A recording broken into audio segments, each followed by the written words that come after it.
ទឹកមួយទឹកបងប្អូនអ្នកគ្នាមួយទឹកសម្រាប់វែកផ្លើស80វ៉ាត់តម្លៃ$65នៅសនំស៊ីនថ្មកាន់សម្លេងនៅណែទាំងអស់បងប្អូនអ្នកគ្នាសំបីតាសបល់បងប្អូនអ្នកគ្នាអត់តន់បុកទឹកអត់តន់ជូតទឹកអត់តន់អីទាំងអស់សបល់មកប៉ុណ្ណាគឺប៉ុណ្ណឹងខ្ញុំថតឲ្យបងប្អូនទាំងអស់គ្នាបានមើលតែម្ដងអត់តន់បានបោះជូតអីទាំងអស់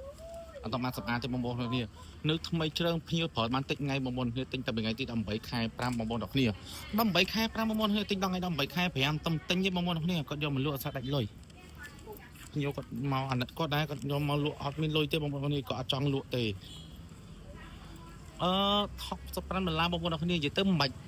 តែហេបងប្អូនអ្នកគ្នាខ្ញុំតែហើយសំលេងណែនថ្មកាន់និយាយទៅនៅស្អាតទាំងអស់គ្មានកន្លែងណាទោសទេបងប្អូនអ្នកគ្នាស្មីឆ្កូតតន់ឆ្កូតផងបងប្អូនមកទឹកនេះគឺខ្ចីញញអានេះមកទឹករបស់ក្រុមហ៊ុនបងប្អូនអ្នកគ្នានេះ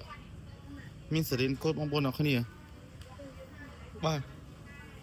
ស្អាតបងប្អូនអ្នកគ្នានៅថ្មីជ្រើហ្មងថ្មកាន់បងប្អូនអ្នកគ្នាសំលេងណែនហានេះប្រភេទពួកវៃភ្លើងកម្លាំង80វ៉ាត់សម្រាប់ outdoor បងប្អូនអ្នកគ្នាវាទម្ងន់បុកបាសវាគឺងុំល្អបងប្អូនអ្នកគ្នាសម្រាប់ធ្វើ outdoor វាមានមុខងារ TWS អាចแชร์ចូលគ្នាហើយវាអាចបដូរ EQ បាន3សំឡេង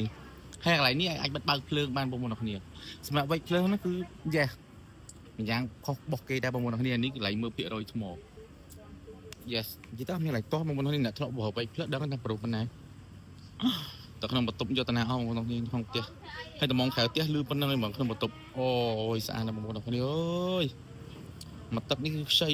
ចីមែនតើហ្មង yes